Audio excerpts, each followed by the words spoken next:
To dispute a charge in Uber, you can follow these steps.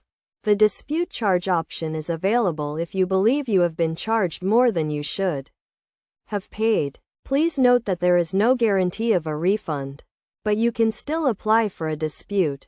To begin, open the Uber app and tap on the 3 lines in the top left corner.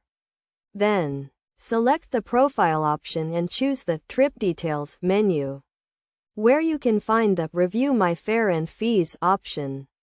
After selecting this, you will see a menu with various options, including a help section where you can review your fare and fees.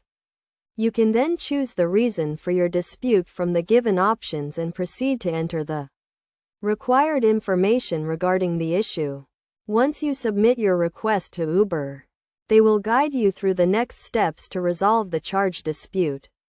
This process allows you to potentially recover any excess amount you were charged.